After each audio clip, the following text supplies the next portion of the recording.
أعوذ بالله من الشيطان الرجيم. بسم الله الرحمن الرحيم. أحييكم بالتحية الإسلام السلام. السلام عليكم ورحمة الله وبركاته. الحمد لله ثم الحمد لله ثم الحمد لله. أهلا وسهلا بكم، مرحبا بوصية رسول الله صلى الله عليه وسلم. الحمد لله رب العالمين، والصلاة والسلام على أشرف الأنبياء والمرسلين وعلى آله وصحبه أجمعين. سبحانك لا علم لنا إلا ما علمتنا إنك أنت العليم الحكيم. رب اشرح لي صدري ويسر لي أمري واحلل عقدة من لساني يفقهوا قولي. آنم الإنسان ما لم يعلم. Alhamdulillahi Rabbil Alamin, wal aqibatu lil muttaqin, wala udwana illa 'alal zalimin. Ashhadu wa nashhadu an la ilaha illallah wahdahu la syarika lah, wa ashhadu wa nashhadu anna Muhammadan 'abduhu wa rasuluh. Allahumma salli wa sallim ala Sayyidina Muhammad wa ala alihi wa sahbihi ajma'in. Wa la hawla wa la quwwata illa billahil aliyil azim. Wa la hawla wa la quwwata illa billahil aliyil azim.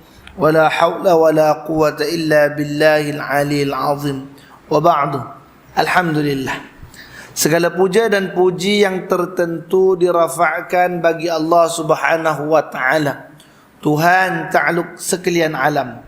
Dialah Tuhan yang layak disembah dengan sebenar-benar sembah. Dan dia jugalah Tuhan yang telah menciptakan kita, yang pada asalnya daripada setitik air yang tidak bererti dinamakan ia sebagai mani, lalu disimpan di dalam sebuah empangan yang kukuh dinamakan ia sebagai rahim ibu dalam tempoh dan waktu yang ditetapkan. Maka lahirlah kita ke dunia ini diiringi dengan nikmat-nikmat daripada Allah Subhanahu wa ta'ala. Dan sebesar-besar nikmat yang kita perolehi pada pagi yang mulia ini adalah nikmat Islam dan iman.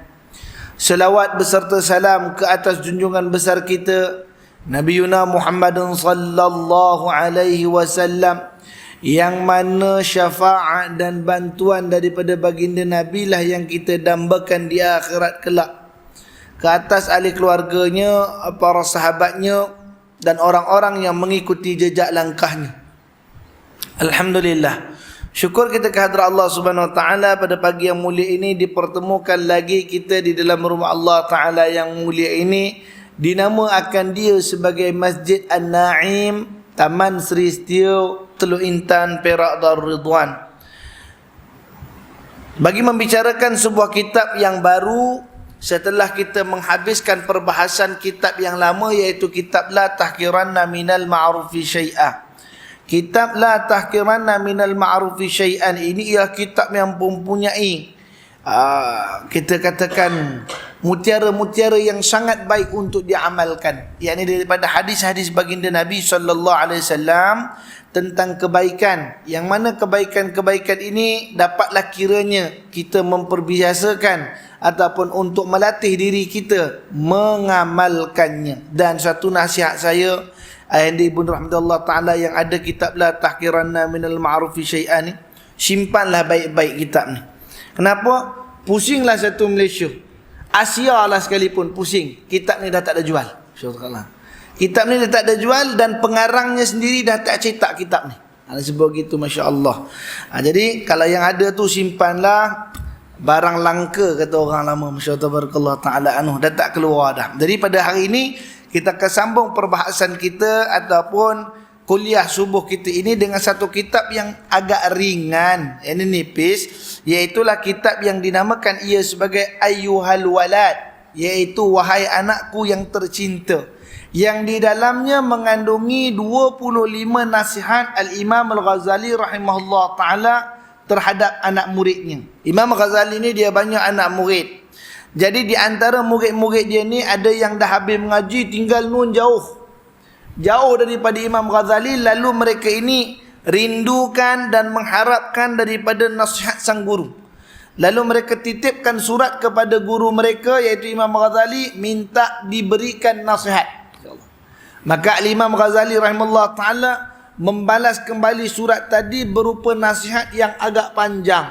Lalu kitab ini adalah kitab yang dikarang oleh Al-Imam Al-Ghazali rahimahullah ta'ala yang asalnya hanyalah sepucuk surat. Ada pucuk surat je bagi pada muridnya. Lalu guru mulia kita Al-Syeikh Ahmad Fahmi Zamzam Abu Ali Al-Banjari Al-Nadwi Al-Maliki hafizahullah ta'ala war'a telah menggezetkan ataupun telah memecahkan beberapa fasal hingga terbitlah dalam kitab ini 25 nasihat. 25 nasihat yang mana pengakhirnya itu adalah penutup dan doa. Jadi nasihat-nasihat inilah yang Imam Ghazali rahimahullah ta'ala sampaikan kepada murid-muridnya yang dia berkehendak. Cerita tu ada dekat depan saya, masya-Allah tabarakallah taala. Dan kitab yang pada tangan saya ini pula kitab yang telah diterjemahkan daripada bahasa Arab ke dalam bahasa Melayu. Dan kitab ini siap ditulis, kitab yang versi Melayu ini siap ditulis pada 9 Jamadil Akhir 1417 Hijrah bersamaan 10 November 1996 Masihi, dan kitab ini siap ditulis dalam kereta api di dalam perjalanan ke Allahumma salli ala sayyidina Muhammad ke Bandar Lucknow dan akhirnya sampai di Masjid Jami' di Delhi baru siap tulis kitab ni. Dan guru kita mengarangnya ataupun mengalih bahasanya ke dalam bahasa Melayu ketika mana ada perhimpunan ulama ataupun kita bagi di sini sebagai Rabitah Al-Adab Al-Islamiyah Al-Alamiyah, iaitu Liga Sastra Arab Dunia. Ada perkumpulan pembahasan tentang sastra Arab. Jadi guru mulia kita Syekh Ahmad Fahmi Zamzam ini telah menerbitkan dalam bahasa Rumi ini atau bahasa Jahawi ini tadi, kerana bertepatan dengan seminar tadi beliau kena bahas apa yang ditulis oleh Imam Ghazali rahimahullah taala dengan tajuk Adabul Wasiyah wal Mu'azan, iaitu sastra wasiat dan nasihat.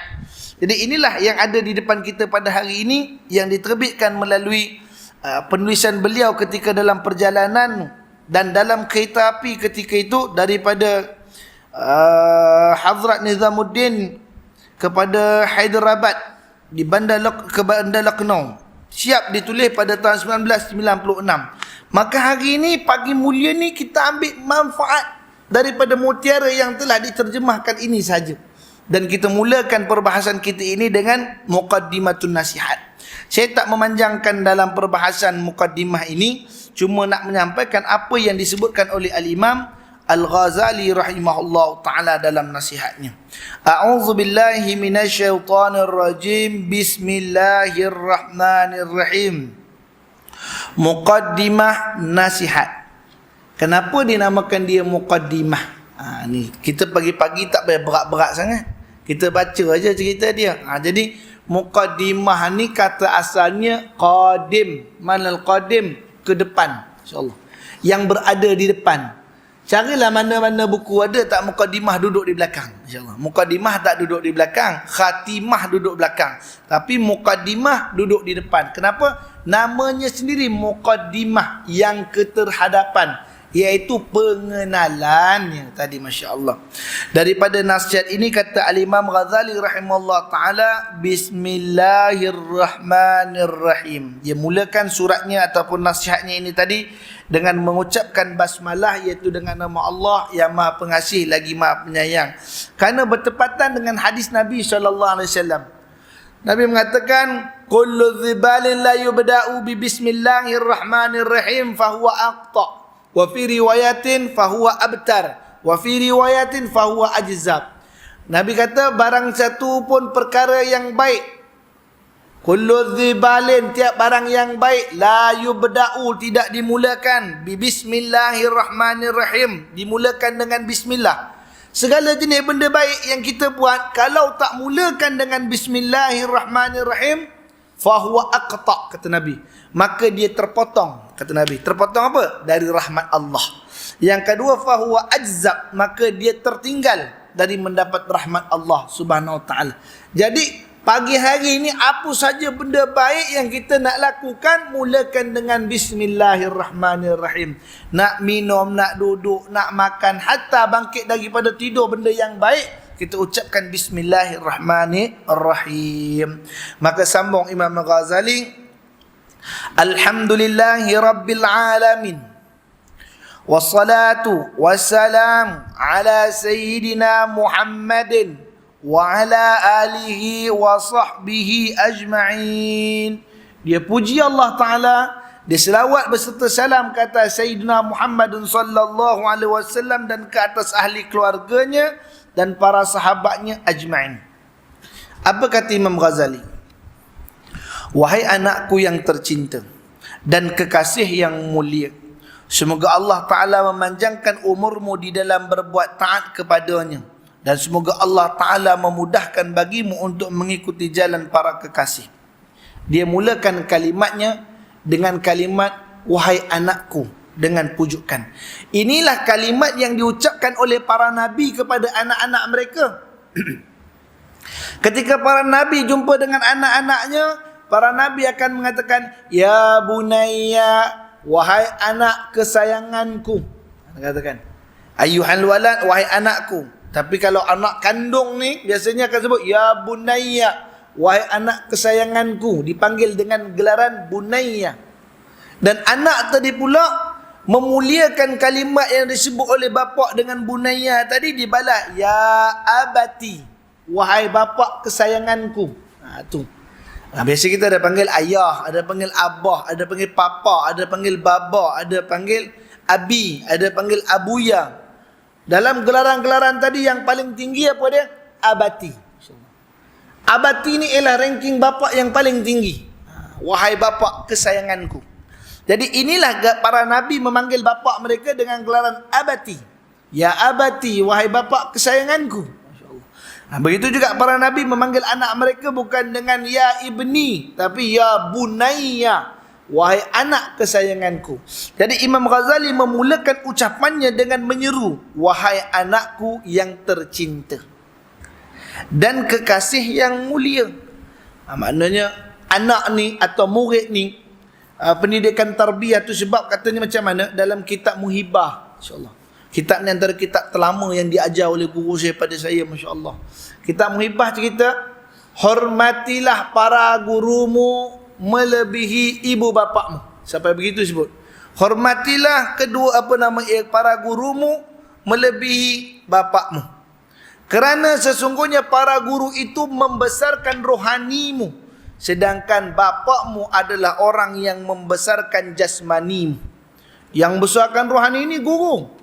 Sedangkan bapakmu membesarkan jasmanimu, yang akhirnya bila masuk ke dalam kubur habis dimamah oleh ulat.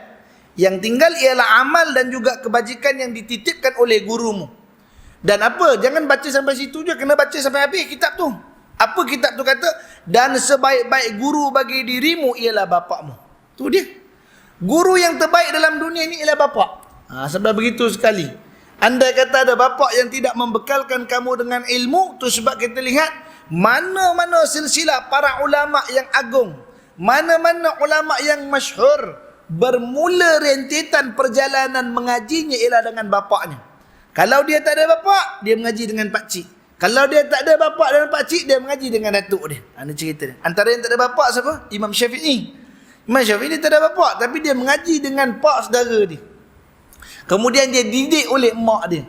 Inilah Imam Asy-Syafi'i rahimahullah ta'ala kata, wahai anakku yang tercinta dan kekasih yang mulia.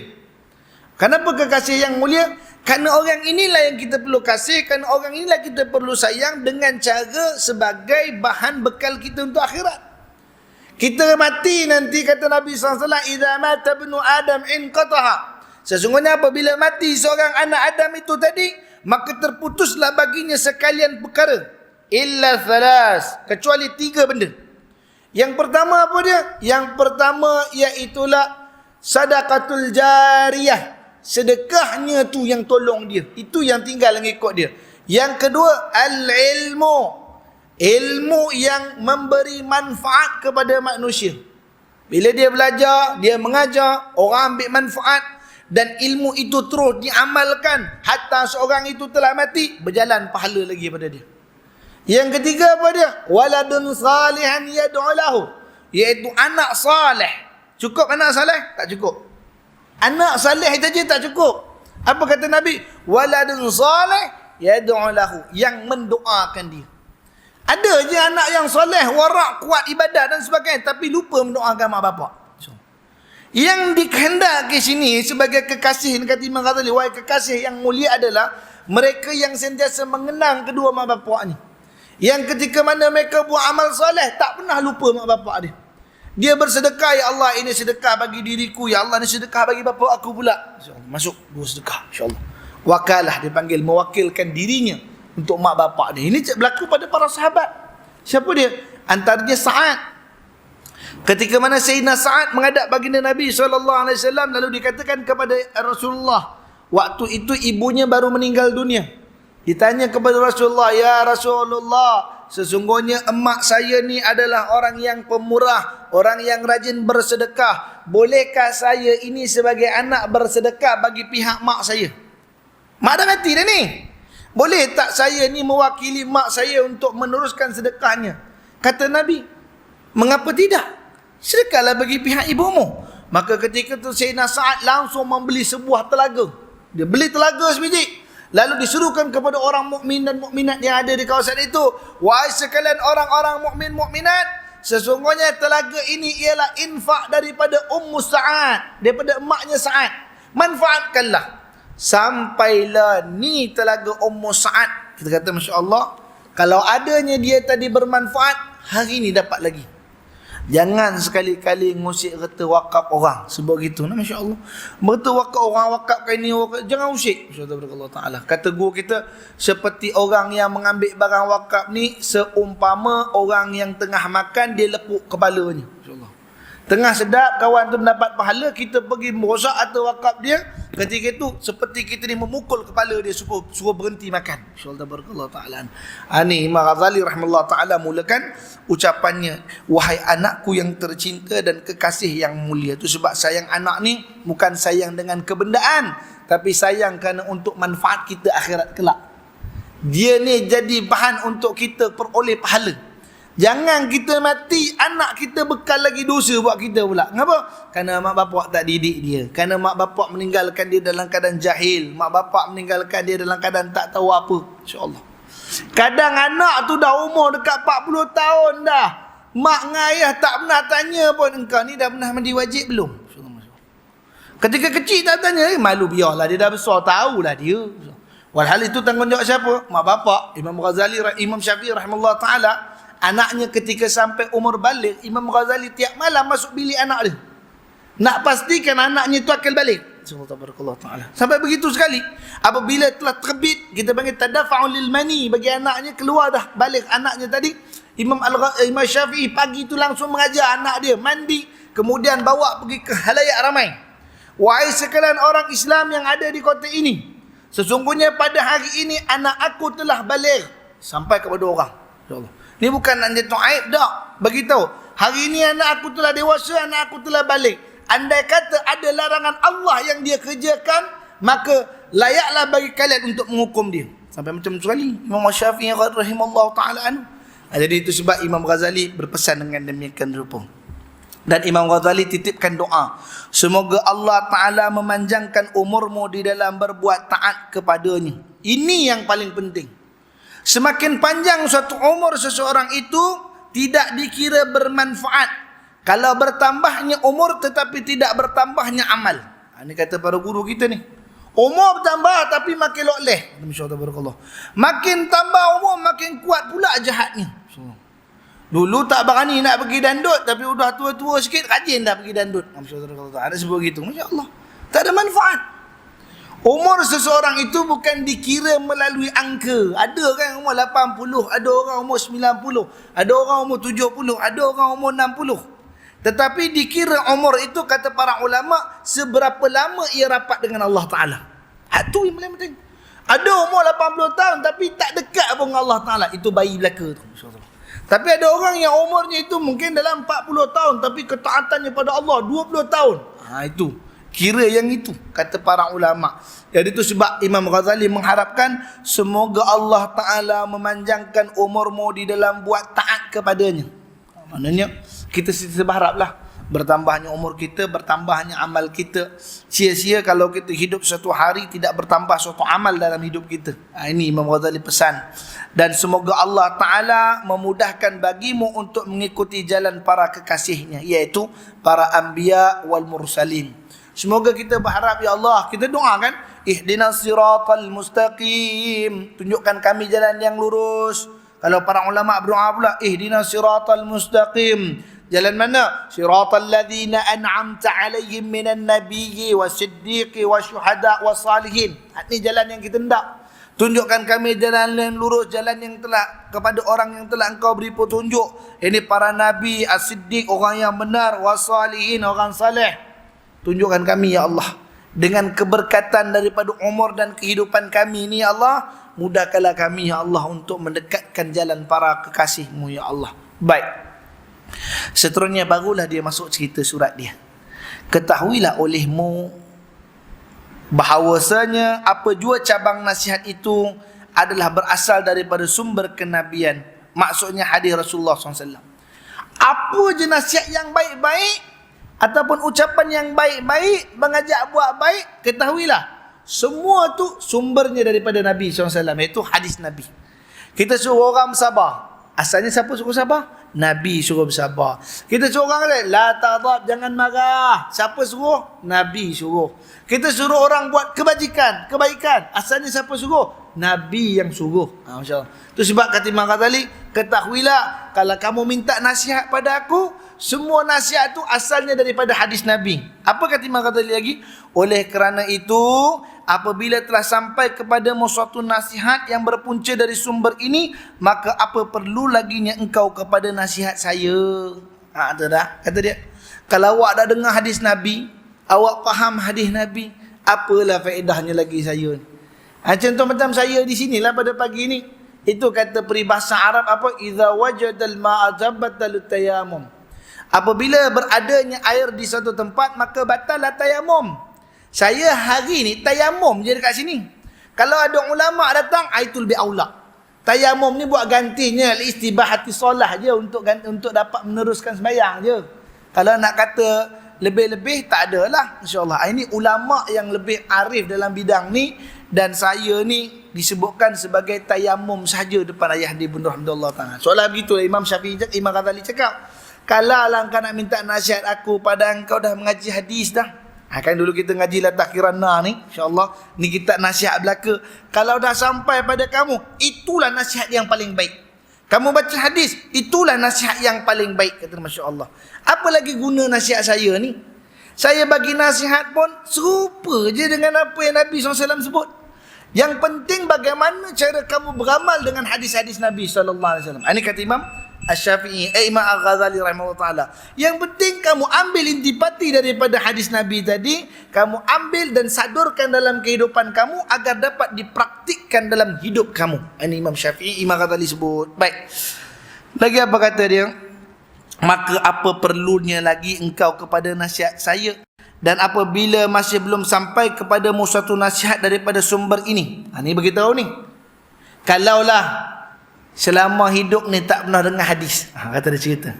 Awak dah dengar hadis, lepas tu aku minta nasihat saya, apalah faedah nasihat saya ni lagi? Hadis tu cukup sempurna. Tapi kalau selama awak hidup, hadis pun tak pernah dengar. Ini kata dia. Dan maka dikatakan, dan apabila masih belum sampai kepadamu suatu nasihat daripada sumber ini, maka sebenarnya ilmu apa yang kau pelajari selama ni? Sampai begitu dia tanya balik. Hidupnya apa yang kamu belajar? Sibuk sangat mengaji yang lain sampai lupa kepada nasihat yang ditinggalkan oleh Nabi. Sibuk sangat mengaji barang-barang yang dipentingkan atas dunia hingga terlupa pada hadis-hadis Nabi. Jangan sampai dalam hidup ni tak ada langsung satu hadis Nabi jadi pegangan. Kurang-kurang ada satu hadis Nabi yang boleh sampaikan. Itu disebutkan masya-Allah tabarakallah taala anhu. Kata Imam Ghazali, seolah-olah Imam Ghazali sebut apa? Apa faedah hidup atas dunia ni? Kalau tak pernah dengar hadis Nabi SAW, Apa faedahnya awak mengatakan awak tu Islam namun tak pernah dengar tutur bicara yang ditinggalkan oleh baginda Nabi SAW sebagai nasihat dan pedoman. Tu kata Nabi SAW, taraktu fikum amraini lan tadil taraktu fikum amraini lan tadillu taraktu fikum amraini. Aku tinggalkan kepada kamu dua perkara yang mana selama mana kamu berpegang kepada keduanya, kamu takkan sesat. Apa dia? Kitab Allah wa sunnatur Rasul. Kitab Allah iaitu Al-Quran dan sunnah berupa hadis-hadis Nabi SAW. Aku tinggal pada kamu, jadi wasiat pada kamu. Kalau orang yang pegang pada dua benda ni, selama mana dia pegang pada dua benda ni, takkan dia sesat selama-lamanya. Apa dia? Al-Quran yang jadi pedoman, hudal lil muttaqin, petunjuk bagi orang yang bertakwa, dan as-sunnatu Rasulullah sallallahu alaihi wasallam, dan sunnah-sunnah dan hadis-hadis Nabi sallallahu alaihi wasallam. Ini muqaddimah daripada penceritaan Al-Imam Al-Ghazali rahimahullah taala dalam suratnya kepada muridnya. Kamu datang pada aku minta nasihat pada aku, padahal hangpa semua mengaji dah hadis. Apalah faedah lagi nasihat saya ni, melainkan awak beramal sajalah dengan hadis tu, kata masya-Allah. Beramal saja dengan nasihat yang Nabi tinggalkan pada kita. Sibuk nak mengambil kalam yang lain daripada manusia yang mulia. InsyaAllah Nabi tu manusia paling mulia. Kalau dia nasihat pun hangpa tak nak dengar, apa nak ambil kat aku yang tak berapa mulia ni lagi? Nabi tu paling mulia. Dia punya nasihat tu lebih aunak kamu ikut. Dia tu punya perkataan lebih elok kamu turuti. Ini baginda Nabi sallallahu alaihi wa ala alihi wasallam. Habis muqaddimah nasihat. Ini muqaddimah nasihat habislah. Masya-Allah tabarakallah taala. Nasihat yang pertama, waktu itu ialah kehidupan. Masya-Allah. Jadi apa dia? Al-waqtul haya. Kata dia nasihat yang pertama, waktu itu ialah kehidupan. Ini kalau bahas panjang. Adapun kita baca Imam Al-Ghazali rahimahullah taala mulakan suratnya ataupun mulakan perbahasan titipan permintaan anak muridnya dengan satu hadis Nabi sallallahu alaihi wasallam. Apa kata Nabi? Kata Imam Ghazali, wahai anakku yang tercinta, sebahagian daripada nasihat Rasulullah sallallahu alaihi wasallam kepada umatnya ialah alamatun i'radillahi ta'ala 'anil 'abdi ishtighaluhu bima la ya'nihi wa inna imra'an dhahabat sa'atan min umurihi fi ghairi ma khuliqa lahu min al-ibadati lajadirun an tatula 'alaihin hasratuhu wa man jawazal arba'ina wa lam yaghlib khairuhu ala syarrihi falyatajahhaz ilan nar. Allah. Kalau kita ni apa maksud hadis ni, kata Nabi SAW, adalah kiranya sebagai tanda berpalingnya Allah Ta'ala daripada seorang hamba apabila ia selalu mengerjakan perkara yang tidak berfaedah. Dan seandainya ada suatu saat saja daripada umurnya yang telah digunakan pada barang yang bukan merupakan tujuan hidupnya, iaitu beribadah kepada Allah, maka layaklah bahawa ada panjang penyesalannya pada hari akhirat nanti. Dan siapa yang umurnya lebih daripada 40 tahun, sedangkan kebaikannya masih belum dapat melebihi kejahatannya, maka layaklah ia mempersiapkan dirinya untuk memasuki api neraka Allah. Kata Imam Ghazali, hadis Nabi kata apa? Alamatun i'radillahi ta'ala 'anil 'abdi. Alamat, apa alamat? Tanda-tanda. Alamat, insya-Allah. Ini alamatnya, ini alamatun i'rad. Allah berpaling daripada hamba. Maksudnya Allah tak peduli dengan orang tu. Apa dia nak buat, buat. Allah tak ambil tahu pasal dia, Allah tinggalkan dia. Alamatun i'radillahi ta'ala 'anil 'abdi. Tanda Allah Ta'ala berpaling daripada seorang. Allah tak suka. Berarti Allah tak suka dengan orang tu. Tanda dia apa? Ishtighaluhu bima la ya'nihi. Sentiasa ia buat benda tak faedah. Yang tak ada faedah dia buat. Masya-Allah tabarakallah ta'ala. Masya-Allah tabarakallah ta'ala. Benda yang tak datang manfaat, bukan tujuan hidup. Masya-Allah tabarakallah ta'ala. Tak mendatang hasil kerja dia buat. Itu sebab kata Nabi SAW, di antaranya apa? Min husnil islami mar'i tarkuhu ma la ya'ni. Kesempurnaan dan keelokan Islam seseorang itu ialah dengan ia meninggalkan sesuatu yang tak beri manfaat pada dia. Barang tak manfaat, apa buat? Tinggallah. InsyaAllah barakallahu ta'alaan. Ini dia. Kata Nabi SAW lagi apa dia? Wa innam ra'an zahabat sa'ah min umuri. Dan seandainya ada satu saat sahaja daripada umurnya yang telah digunakan pada barang yang bukan merupakan tujuan hidupnya, iaitu untuk beribadah pada Allah, maka layaklah bahawa akan panjang penyesalannya pada hari kiamat nanti. Allah. Sesaat je dia buat benda tak beda. Di akhirat menyesalnya panjang. Allah, hai bagilah masa aku undur balik. Benda apa aku buat dulu tu? Rupanya umur tu ngam-ngam dia kotak untuk ibadat. Saya pergi culas, pergi curi buat benda tak beda. Ngam-ngam je umur tadi untuk saya baktikan atas jalan Allah Ta'ala. Sebab nanti Yaumul Mahsyar, Allah tanya 4 benda tak? InsyaAllah tabarakallah. 4 benda Allah Ta'ala tanya pada kita. Pertama Allah tanya apa? Allah tanya tentang umur kita. Kemana kita habiskan. Yang kedua Allah tanya tentang ilmu kita. Di mana kamu sebarkan. Yang ketiga ditanya tentang harta kita. Di mana kita belanjakan. Yang keempat ditanya tentang tubuh badan kita. Kemana kita binasakan. Hak kita buat benda-benda ni semua ni, kalau tak datang faedah, Allah tanya. Nak jawab satu soalan ni je paling cepat 500 tahun. 500 tahun Allah Ta'ala tanya soal. Kenapa kamu buat ini? Sebab ini Allah. Apa pasal? Bukan tuntutan aku. Bukan sebab aku. Malunya ketika itu luruh daging-daging di muka, tak tahu nak jawab apa depan Allah Subhanahu Wa Ta'ala. Ini Imam Ghazali peringatkan lalu hadis Nabi. Pertama, tanda Allah Ta'ala berpaling daripada kamu bila kamu tu rasa selesa buat benda tak bedah. Jangan. Tak beda, benda tak beda. Apa benda tak beda? Banyak sangat benda tak beda lah ni. Masya Allah tabarakallah ta'ala anhu. Ya Masya Allah tabarakallah ta'ala. Tanda Allah berpaling daripada seorang. Sampai ke tua. Sampai tua. Kenapa? Kan dalam hadis ni kata apa? Nabi SAW mengatakan, dan sesiapa yang umurnya lebih 40 tahun, tetapi kebaikannya belum boleh mengalahkan kejahatannya. Sibuk dia cerita mudanya jahat. Tapi udah tua tak boleh lawan balik jahat tu lagi.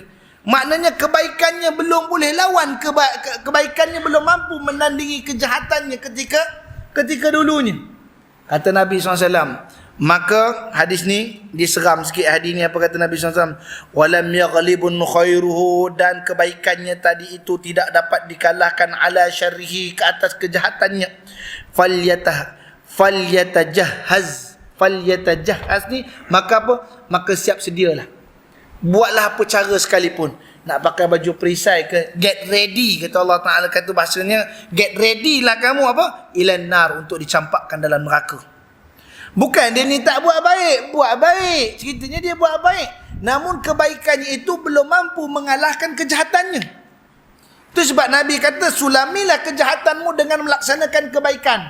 Kalau dahulu kamu buat dosa secara terang-terangan, maka buatlah baik secara terang-terangan. Kalau dulu buat dosa secara sembunyi-sembunyi, maka gantilah dengan ibadah kebaikan secara sembunyi-sembunyi. Masa buat jahat lu, buat sorok-sorok.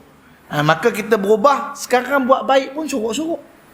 Ganti balik. InsyaAllah.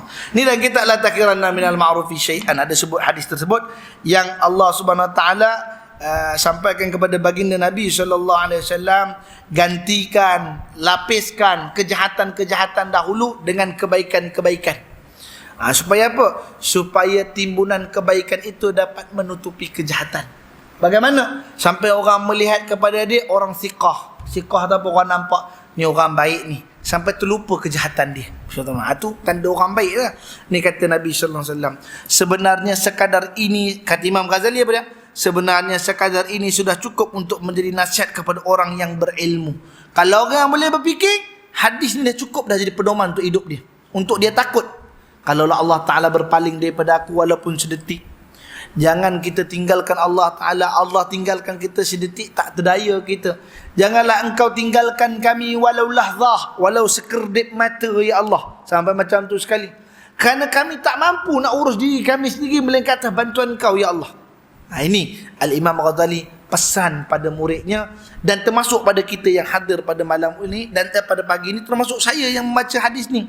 Maka terkesanlah bagi diri ini untuk sentiasa berjaga-jaga dan memanfaatkan waktu kita. Jangan semedang gunakan pada perkara yang tak berfaedah. Itu dia insya-Allah nanti. Itulah namanya waktu itu ialah kehidupan. Tiap waktu yang berjalan, masa yang berjalan ni akan ditanya di Allah Ta'ala. Sebagaimana firman Allah Ta'ala, wal asr innal insana lafi khusr. Sesungguhnya demi masa, innal insan, sungguhnya manusia itu dalam keadaan kerugian. Jadi manfaatkanlah masa tadi dengan melakukan amal kebaikan dan saleh kita kepada Allah Subhanahu Wa Taala. InsyaAllah ada rezeki umur panjang, kita sambung pada nasihat yang kedua, bagaimana sepatutnya kita menerima nasihat. Ini nasihat kedua. Kerana ramai orang boleh memberi nasihat tapi belum tentu boleh menerima nasihat. Bagi boleh kita nasihat orang, tapi saat kita diberi nasihat, itu bentakkan apa yang daripada hati kita. Ini kata Imam Ghazali pada siri yang akan datang, insya-Allah tabarakallah taala. Jadi sekadar itu pada pagi yang mulia ini, insya-Allah tabarakallah taala anhu. Ada soalan dengan maknya? Tak ada ya. Jadi kalau tak ada soalan, sekadar itu pada pagi yang mulia ini, ayah anda ibunda rahmatillah taala, salah silap tutur bicara saya, apalah kiranya saya ini je ada melakukan kesilapan, maka kepada barisan ahli jawatan kuasa masjid, para a'immah dan juga para tuan guru, asatizah, masyaikh, orang-orang alim, tuan haji, tuan lebay, orang-orang tua sesepuh di kalangan kita, saya mohon tegurlah diri saya dengan teguran bisawab, dan saya dambakan teguran jika saya melakukan kesilapan dalam penyampaian yang tidak bertepatan dengan murad kitab, dan apa kiranya kalau perkataan saya ini tidak bertepatan dengan fatwa yang telah digazetkan bagi negeri Perak Darul Ridwan ini, maka mohon ditegurlah diri saya dengan teguran bisawab. Sebagaimana ayah anda ibunda rahmatullah taala maklum, di situ ada satu tabung warna pink tu, itu tabung pembinaan bagi pondok kami. Bagi yang lapang untuk bersama kongsi rezeki, falyatafaddal ma'jura, kami ucapkan. Jadi insya-Allah tabarakallah taala, sekadar itu saja. Aku qauli hadza wa astaghfirullahal azim li wa lakum wa lisairil muslimina wal muslimat wal mu'minina wal mu'minat fastaghfiru innahu huwal ghafurur rahim. A'udzubillahi minasyaitonir rajim. Bismillahirrahmanirrahim. Rabbana anfa'na bima 'allamtana, rabbi 'allimna alladhi yanfa'una, rabbi faqihna wa faqih ahlana wa qarabati lana fi dinina ma'al qudri unsa wa dzakar. Allahumma aftah 'alaina futuhal 'arifin, ihdina siratal mustaqim, siratal ladzina an'amta 'alaihim minan nabi wa siddiq wa syuhada wa salihin wa sunna ulaika rafiqa ya arhamar rahimin. Allahumma inna na'udzubika minal ilmi la yanfa' wa qalbi la yahsha' wa 'amalun la yarfa' wa du'a la yasma'.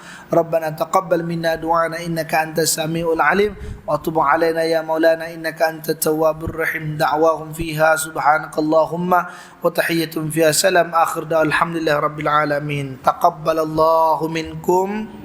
Tangguh dengan tasbih kafarah dan surah wal 'asr. Subhanakallah wa bihamdika asyhadu an la ilaha illa anta astaghfiruka wa atubu ilaik.